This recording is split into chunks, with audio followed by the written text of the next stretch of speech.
Hey everyone! Before we get started, remember to hit like and subscribe and tell us in the comments where you're watching us from and what time it is. This helps YouTube bring you more creepy stories like this one. Now, let's begin. I had been driving rigs for close to 15 years when this happened. And to this day, I can still see his face every time I close my eyes. It was the middle of autumn, late October, when nights turn sharp and the fog rolls across the highway like a blanket.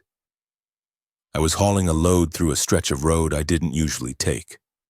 An old state highway in the Midwest that cut through farmland and empty woods. It was past 2 in the morning, that dead hour when the world feels like it belongs to no one. The hum of my engine and the hiss of the tires against the asphalt were the only sounds keeping me company. I remember adjusting the radio, but all I got was static. No music, no voices, just silence. Then I saw him. At first I thought it was a deer in the ditch, the way something pale caught my headlights. But as I slowed down, I realized it wasn't an animal. It was a man. He was standing half in the ditch, half on the shoulder, waving one arm like he was trying to flag me down. He looked desperate, stumbling forward, his clothes torn and muddy. I'll be honest, I hesitated. Truckers see all kinds of things out here. Sometimes it's drunks, sometimes it's setups for a robbery. You learn quick that not every person on the side of the road is someone you want to pick up. But there was something about this guy. He looked hurt. His face was pale, his eyes wide, and his mouth kept opening like he was calling out, but no sound reached me over the rumble of the truck.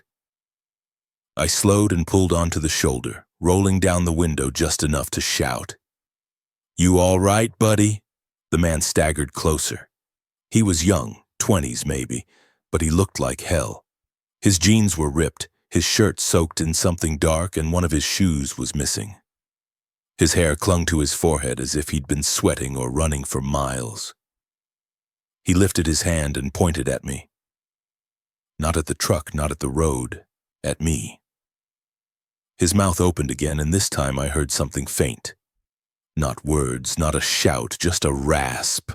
Like the last bit of air leaving his lungs, every instinct in me screamed to get out and help him. But I stayed put, gripping the wheel so tight my knuckles turned white. Something was wrong, terribly wrong. And then it happened. I blinked, I swear, just a blink. And he was gone. The ditch was empty. The road stretched on in front of me, dark and endless. There was no sign of the man, no movement, no sound, just the cold night pressing in on all sides. I thought maybe I had hallucinated him. Maybe I was more tired than I realized. Long hauls can play tricks on your eyes, but then I looked in my mirror. There he was. In the red glow of my taillights, standing directly in the middle of the road behind me, was the same man. His head hung low, arms limp at his sides, but his body was rigid, like a figure carved from stone. He didn't move, didn't chase, just stood there watching me. My stomach dropped. I slammed the truck into gear and hit the accelerator, tires spitting gravel as I roared back onto the highway. My heart pounded so hard I thought it might burst through my chest. I kept checking my mirrors, half expecting to see him running after me. But the road was empty again. For the next 20 miles, I didn't blink. I couldn't. Every shadow looked like it might lunge onto the road. Every gust of wind against the cab felt like hands reaching for me. Eventually, I pulled into a truck stop, too shaken to keep driving. I sat there for a long time, staring at the steering wheel, trying to calm my breathing. When I finally went inside for coffee, I told the cashier what I had seen. She was an older woman, the kind who had probably heard every kind of road story there was. But when I mentioned the man in the ditch, her face went pale. "You saw him too," she said quietly. I frowned. "What do you mean too?" She leaned closer, lowering her voice. "Drivers have been seeing that man on this stretch of road for years. Some say he was a hitchhiker who got hit and left to die in that ditch. Others say he was running from someone when he was killed. Nobody knows for sure, but every now and then he shows up again looking for help that never comes. I didn't sleep that night. Even parked in the safety of that truck stop, surrounded by lights and people, I couldn't shake the feeling that he was still out there, waiting for me to stop, waiting for me to look away. And sometimes when I'm back on that road, I'll catch myself scanning the ditches, half dreading, half expecting to see a pale face in the dark waving me down again. Because the truth is, once you've seen him, you never really stop looking. Every trucker knows the CB radio can be both a lifeline and a curse. On lonely nights, it's the only voice you hear for hours, a reminder that you're not the only one out there. But sometimes it brings things you wish you'd never heard. It was around midnight when I started my run through the plains. The sky was moonless, the kind of black that swallows everything outside the glow of your headlights. My cab was quiet except for the steady thrum of the engine and the occasional rattle of loose change in the cup holder. To keep myself awake, I clicked on the CB.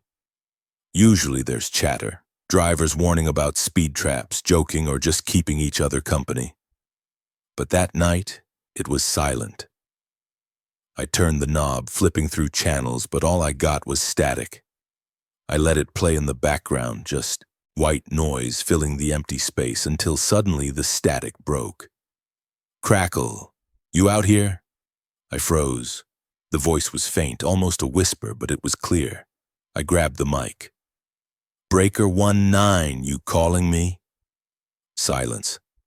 I shrugged it off, thinking maybe it was skip interference, some distant radio bleeding in. That happens sometimes. I set the mic down and kept rolling. But then the voice came again, louder this time. You hear me? I lifted the mic again, uneasy. Yeah, I hear you. Who's this? Nothing, just static, long and drawn out like the radio was holding its breath. I kept driving, trying not to think about it, but my eyes kept flicking to the CB. Something about that voice bothered me. It didn't sound like any trucker I'd ever heard, too soft, too slow, almost hollow. 10 minutes later, it came back. Why'd you stop? My stomach turned to ice. I hadn't said anything about stopping. I hadn't stopped at all. Whoever was on the other end, they weren't talking to just anyone. They were talking to me. I picked up the mic, forcing a laugh. Funny joke, you got me. Who is this? The reply came instantly, like the voice had been waiting. Look in your mirror. My hand went numb. The road behind me stretched out empty, 2 red taillights glowing on the horizon from some car miles back. Nothing else. No other rigs. No headlights. I didn't answer. My throat was dry, and suddenly the cab felt too small, too tight. I reached to turn off the CB, but before I could, the voice hissed through again, low and ragged. I can see you. I swear I almost slammed on the brakes right there. My pulse hammered in my ears. I forced myself to keep the rig steady, telling myself it had to be a prank, some other driver messing with me. But the longer I listened, the less it felt like a joke. The words were wrong. They didn't sound like they were being broadcast across a distance. They sounded close. Too close, like the voice was inside the cab with me. I gripped the wheel tighter, my palms slick with sweat. All right, enough. Whoever you are, cut it out, I muttered, though I didn't even bother pressing the mic button.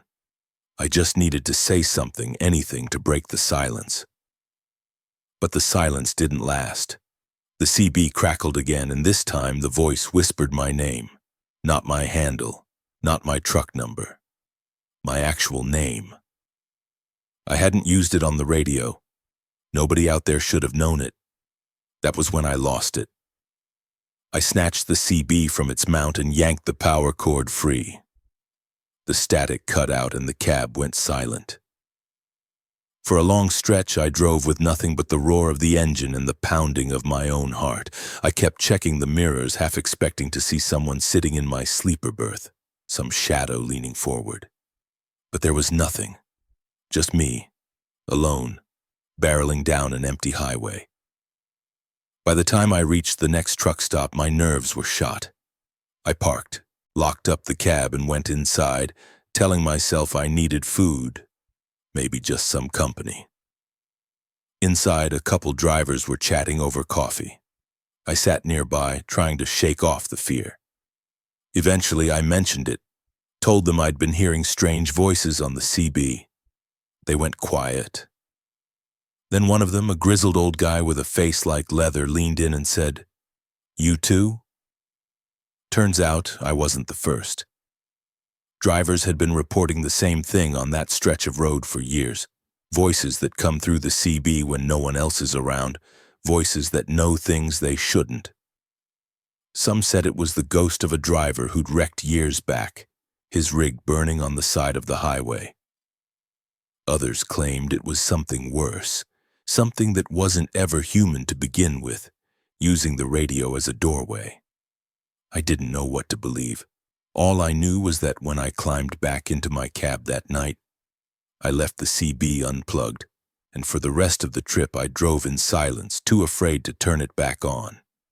Even now, years later, I can't bring myself to use the radio when I'm alone on a night run. Because I'll never forget the sound of that whisper threading through the static, soft and certain as it spoke my name. And every time I pass that stretch of highway, I can't help but wonder. If I'd kept listening, what else would it have told me? There's something about rest stops in the middle of nowhere that makes your skin crawl. They're meant to be places of safety, bright lights, vending machines, maybe a bathroom. But when you're the only one parked there with miles of forest pressing in on all sides, they feel less like safe havens and more like traps. It was early spring and I'd been hauling produce across the northern routes. By the time I pulled into that rest stop, the sky was heavy with clouds and the night had turned pitch black. The stop itself was small, just a cracked lot with 2 flickering lamps and a single bathroom shack. No other trucks, no cars, no sound but the ticking of my cooling engine. I killed the headlights and sat for a while, sipping lukewarm coffee from my thermos. I didn't want to admit it, but I hated stops like these. Too quiet, too dark. The kind of quiet that doesn't just make you aware of your surroundings, but makes you aware of yourself. Every breath, every heartbeat, amplified. I rolled down the window a crack, just enough for fresh air. That's when I noticed it.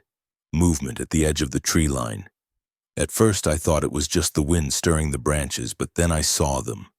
2 small points of light, faint but unmistakable. Eyes. I leaned forward, squinting through the dark. The eyes didn't blink. They didn't move. They just hovered there, too high off the ground to belong to a raccoon or a stray dog. I told myself it was probably a deer. Nothing unusual about that. But the longer I watched, the more wrong it felt. Because the eyes weren't reflecting my headlights. My rig had been off for minutes. The lot lights were too dim and far away. Yet the eyes glowed, faintly pulsing as if lit from within. I sat back, my grip tightening around the thermos. "It's just your imagination," I muttered, though even as I said it, I didn't believe it. Then another pair of eyes appeared beside the first, and another, and another. Within seconds, I was staring at 6 glowing points in the trees, all at different heights, different angles. They weren't clustered like animals grazing together. They were spread out, deliberate, watching. A chill crept up my spine. My first instinct was to start the truck and leave, but some part of me was frozen, locked in place by those silent, staring lights. Minutes passed, maybe 5, maybe 15. Time didn't feel real in that moment. The eyes never moved, never came closer, never drifted away. Just stared. Finally, I couldn't take it. I turned the key in the ignition, the roar of the engine shattering the silence. I slammed the locks on the doors, flipped on the headlights, and aimed them straight at the tree line. Nothing. The moment the light touched the forest, the eyes were gone. Not faded, not blinked out. just gone. The trees stood empty, bare, swaying gently in the wind. I wanted to believe I'd imagined the whole thing, but then I noticed something that made my stomach drop. On the pavement around my truck, scattered like confetti, were damp, dark patches. Footprints. Bare footprints. They circled the cab, overlapping in odd directions, too many to count. Some small, some larger. All pressed deep into the wet asphalt as if whoever made them had been standing there for a long time. My hands shook as I threw the rig into gear and tore out of that lot, gravel spitting behind me. My heart didn't slow down until I saw the glow of a city on the horizon. Later that week, I told another driver about what I'd seen. He went quiet, then nodded slowly. "You stopped at Miller's Rest, didn't you?" I frowned. "That the one near Highway 7? He nodded again. "Yeah. You're not the first to see eyes out there. Couple of us have. Nobody knows what they are. Deer don't glow like that, and they sure as hell don't leave footprints." I asked him what he thought it was. He didn't answer right away. He just took a sip of his coffee, staring off at nothing before finally saying, "Doesn't matter what they are. Best thing you can do is keep driving. Once they start watching you, you don't want to give them a reason to follow." Since then, I've avoided that stretch of highway altogether. But sometimes, on lonely nights when the trees close in on both sides of the road, I catch myself checking the darkness out of the corner of my eye. And every once in a while, just for a second, I swear I see a faint pair of lights keeping pace with me deep in the woods.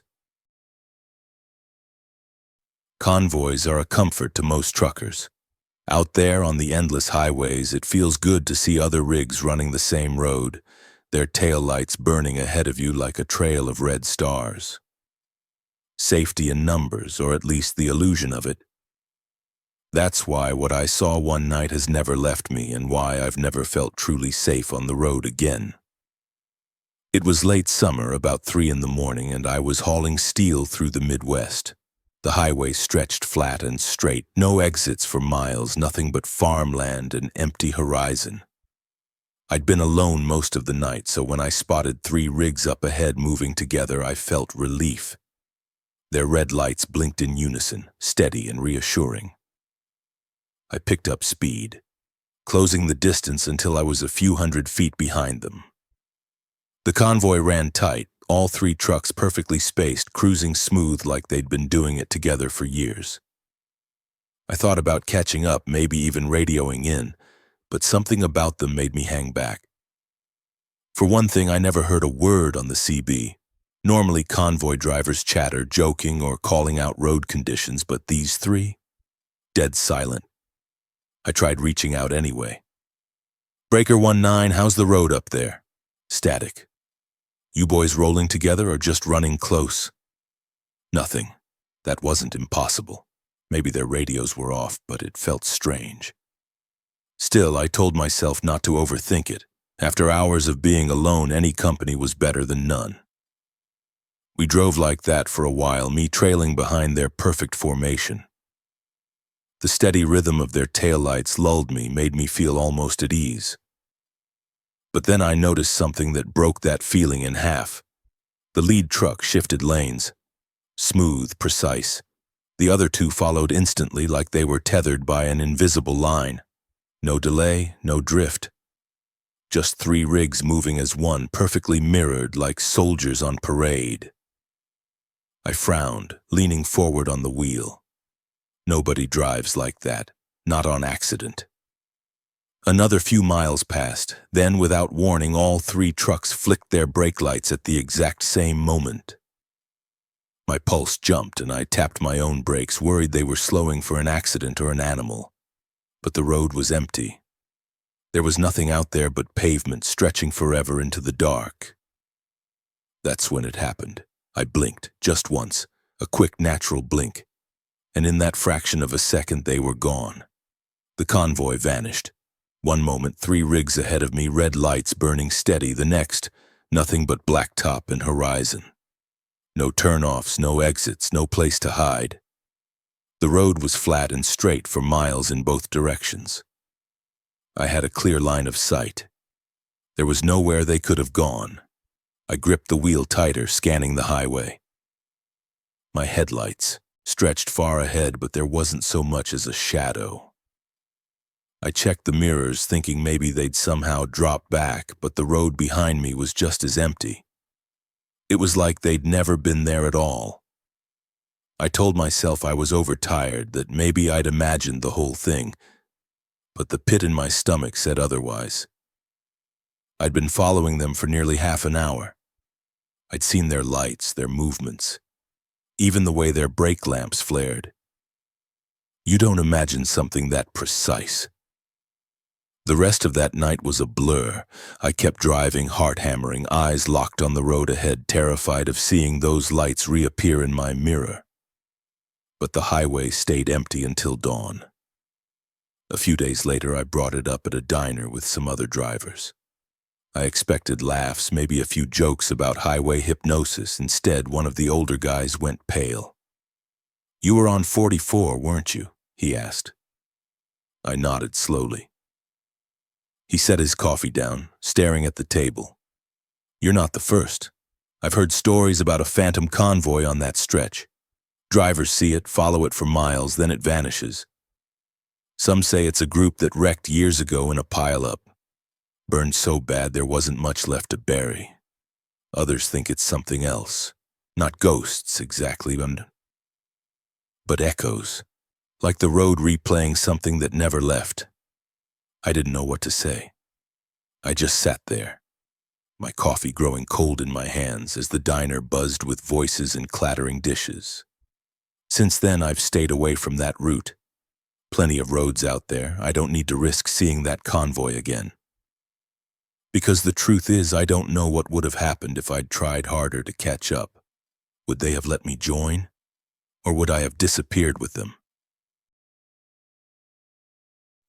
There's a saying among truckers, you'll see a lot of strange things on the road, but nothing makes your blood run colder than a figure standing where they shouldn't be.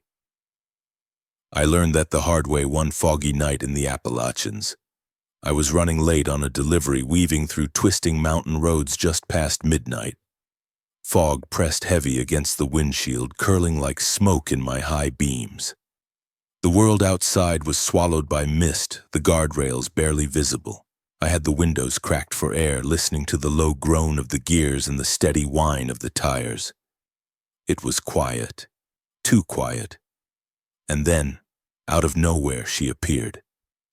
A woman, standing directly in the center of the lane. She wore a white dress that hung limp and dirty, her hair plastered to her face as if she'd just climbed out of water. Her head was tilted slightly to one side, her arms hanging at strange angles. She didn't move, didn't flinch, just stood there staring into my lights. I slammed the brakes, tires screaming against asphalt, my whole body jerking forward. The rig shuddered and swayed, the trailer tugging hard as I fought to keep control. By some miracle, I managed to stop only a few feet from her. My heart thundered in my chest. I sat frozen, hands gripping the wheel, eyes locked on the pale figure illuminated by my headlights. She didn't run, didn't even blink. I reached for the air horn and laid on it, the blast shattering the silence of the mountains, but she didn't react. She just stood there staring at me, her face hidden behind a curtain of wet hair. For a long moment, I considered stepping out, asking if she was hurt, if she needed help. But something deep in my gut told me not to move.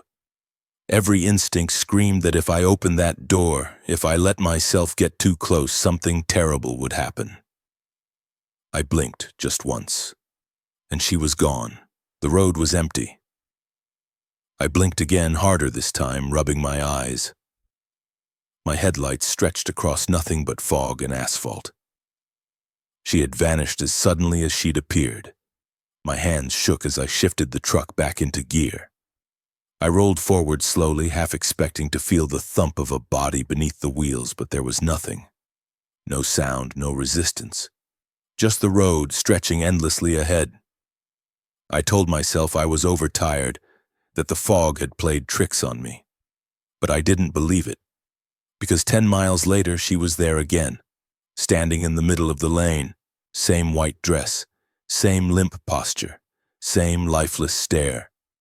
I slammed the brakes again, harder this time, fear surging through me. The rig shuddered violently, the trailer fishtailing before I wrestled it under control. My breath came in ragged gasps as I stared at her, still standing exactly where she had before, as if the miles between us had never happened. This time, I didn't hesitate. I didn't honk. I didn't think. I threw the truck into gear and swerved hard, steering around her.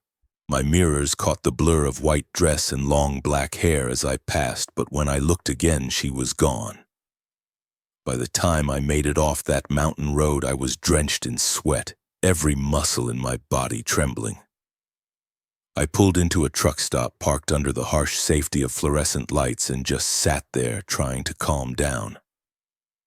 Inside, over burnt coffee, I told another driver what I'd seen. He stared at me for a long time before nodding slowly. "Yeah," he said quietly. "You saw her, the lady in white." I frowned. "You've seen her too?" He shook his head. "Not me, but I've heard the stories. She shows up on foggy nights, always in the road, always waiting.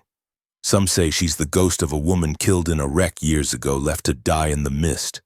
Others say she's a warning, that if you stop for her, you'll never make it to your destination." His words did nothing to calm me. If anything, they made my skin crawl worse. Since that night, I've avoided mountain runs whenever I can. But sometimes when I can't, I catch myself scanning the fog ahead, heart hammering with every wisp of white that twists in the headlights. And though I haven't seen her again, I know she's still out there, waiting. Because once you've seen the woman in the road, you realize she isn't looking for help. She's looking for someone to join her. Truckers often joke that the open road can play tricks on the mind. Too many hours behind the wheel, too many lonely highways, and suddenly the line between exhaustion and reality blurs. But some places, they feel wrong in a way no fatigue can explain. One trucker, who went by the name Earl, shared a story that still makes seasoned drivers shake their heads in disbelief. Earl had been driving rigs for 20 years, long enough to have seen every kind of weather, breakdown, and shady character that the highways could throw at him. But what happened one night on an empty stretch of Route 191 in Arizona is something he swears he will never forget. It was close to 2:30 in the morning, the kind of time when the desert feels more like another planet than a place on Earth. Earl had been hauling refrigerated freight and was running a little behind schedule. His eyelids felt heavy, so when he spotted a rest stop sign up ahead, he figured he'd pull in, stretch his legs, and grab a cup of coffee from the thermos he kept in the cab. The sign was odd, though. He didn't remember ever seeing a rest stop along that part of 191, and he had driven it dozens of times. Still, the exit ramp came quick, and before he knew it, his rig was pulling into a cracked asphalt parking lot. Right away, the place felt off. The lamps in the lot flickered, barely illuminating the cracked pavement. Weeds pushed through the concrete, and an old, rusted vending machine stood crooked near the bathroom building. Earl figured it was just another forgotten roadside pit stop, but the silence was so thick it pressed against his ears. Not a cricket, not the hum of power lines, just dead quiet. He parked, stepped out, and immediately noticed something stranger. The smell. It wasn't the usual desert dust or diesel fumes. It smelled faintly of something sour, metallic, like old blood left too long in the sun. Earl shook it off. "Just nerves," he muttered. He grabbed his thermos, leaned against his rig, and sipped his coffee. That's when he noticed the graffiti on the bathroom wall. Faded black spray paint, but the words were still clear enough. "Don't stay past 3. Earl frowned, checked his watch. 2:41 a.m. He laughed under his breath. Kids messing around, he thought. But when he turned back to his truck, he froze. The driver's side door, the one he had just closed, was wide open. Earl's stomach dropped. He could swear he heard the faint sound of someone breathing inside the cab. He took a cautious step closer, every instinct screaming to turn back. But this was his livelihood, his truck, his cargo, his only way of making a living. He forced himself forward, peered inside. Empty. Everything looked exactly the same as when he left it. Except for one thing. His thermos of coffee, which he had carried outside just a moment ago, was now sitting neatly in the cup holder. Earl's hands went cold. He backed away, heart hammering, and scanned the parking lot. That's when he noticed something new. A few spaces down, another semi-truck was parked. He could have sworn it hadn't been there when he pulled in. The cab was dark, no movement inside, but the trailer door stood slightly ajar. The desert wind should have made it creak, but the air was perfectly still. Earl stared at it, then looked back at the bathroom wall. "Don't stay past 3. His watch read 2:56 a.m. That was enough. Earl jumped into his rig, slammed the door, and fired up the engine. As the truck rumbled to life, the lights in the rest stop suddenly went out. Total darkness swallowed the lot. Panic surged through him. He threw the truck into gear, tires screaming as he pulled back onto the ramp. The second his rig hit the highway, his headlights flicked back on. The engine steadied, and the desert looked normal again. Open road. Silent night. Shaking, Earl glanced in his mirrors. The rest stop was gone. Not just dark. Gone. Like it had never been there in the first place. The exit ramp behind him had vanished into nothing but desert scrub. Earl drove until sunrise, too terrified to stop. Later, when he asked other drivers about it, most shrugged it off.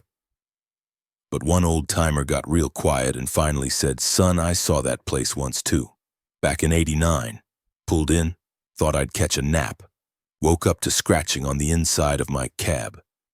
Clock said 3:07. I left so fast I damn near tore the tires off the rims. Been avoiding that stretch ever since." Earl doesn't tell his story for laughs. He tells it as a warning. If you ever find yourself on Route 191 late at night and you see a rest stop you don't recognize, keep driving. Some places aren't meant for the living. I had been driving for nearly 14 hours when the night settled in over the open plains of Wyoming. The highway stretched like a ribbon into nothingness, and the darkness was the kind of heavy that swallowed your headlights whole. Truck stops had been few and far between, and I was running low on caffeine and patience. My dispatcher wanted the delivery on schedule, and I told myself I could push another 100 miles before calling it a night. That's when I noticed it. The sound of engines. It started faint, like a distant hum, but it grew louder until I could almost feel the vibration in my chest. I checked my mirrors, expecting to see a convoy of rigs catching up to me. But the road behind was empty, pitch black. Still, the sound grew louder, clearer. Distinct diesel engines, multiple of them, like a whole line of trucks riding in formation. Then I saw the lights. In my side mirror, a cluster of headlights appeared, perfectly aligned, the kind of formation you see when truckers ride together on long stretches. Relief washed over me. At least I wasn't the only one out here. Company, even if silent, was better than the suffocating emptiness. Within moments, the lights drew closer until they rode right on my bumper. I shifted lanes to let them pass, but they didn't. Instead, the first pair of headlights slid up alongside me, then another and another until I was boxed in on all sides. A full convoy, maybe 6 or 7 rigs riding silently alongside me. That was the first thing that unsettled me. Convoys talk. They chatter over the CB, crack jokes, warn about cops or deer on the road. But my radio was dead silent. I picked it up, pressed the mic. "Evening, fellas, where you all headed?" Static. Nothing. I tried again. Convoy next to me? You reading this? Still nothing. The silence pressed harder, and that's when I realized the second thing wrong. For all the noise I'd heard earlier, for all the engines that should have been rattling my cab, the highway was quiet. Too quiet. I glanced to my left at the rig pacing me. It was massive, an old Peterbilt with a chrome grille that gleamed under the moonlight. But the cab windows were pitch black, not tinted, just empty, like there was no one inside. The truck held its line perfectly, no sway, no correction, no sign of a human hand on the wheel. My palms went slick on the steering wheel. I eased off the accelerator, hoping to let the convoy pull ahead. They slowed with me. I sped up. They matched. It was like being caught in a trap, no escape forward or back. Minutes stretched, my nerves frayed. Finally, one of the trucks ahead of me flicked its lights, high beams cutting sharp across my windshield. Then another did the same. Then another. One by one, every truck around me started flashing their lights in unison like some silent signal. The strobing glow disoriented me, and I had to fight the urge to close my eyes. My CB hissed suddenly, crackling with distorted voices. Not words. At least not any I could make out. It was a chorus of whispers layered over each other, too many voices to count. I turned the volume down, but the static grew louder until it rattled my speakers. And then, just as suddenly as they'd appeared, the convoy vanished. The lights blinked out, the road went dark, and the silence was absolute. My mirrors showed nothing. No taillights, no shadows, not even tire marks on the asphalt. I drove on, heart hammering, telling myself I was exhausted, hallucinating, pushing too hard. But about 10 miles later, I came to a roadside memorial. Crosses, flowers, photographs, all clustered together at the edge of the highway. Enough for half a dozen drivers. Curiosity made me pull over. Read the names on the markers, all truckers. They died in a pileup on this very stretch of road decades ago, a chain reaction crash in the fog that had claimed every rig in a convoy. As I climbed back into my cab, the CB hissed again. This time, just one clear sentence broke through the static. Stay with us. I didn't wait to hear more. I floored it, driving until the first hint of dawn broke over the horizon. To this day, I'll never drive that highway at night. And when I hear the low hum of engines with no trucks in sight, I keep my eyes forward and my radio off. Because I know the convoy is still out there, waiting for another trucker to join their endless ride. The highway never sleeps, and neither do the things that wander it. If you enjoyed this story, make sure to like, subscribe, and let us know which part chilled you the most. Just don't listen too closely to the silence outside your cab tonight.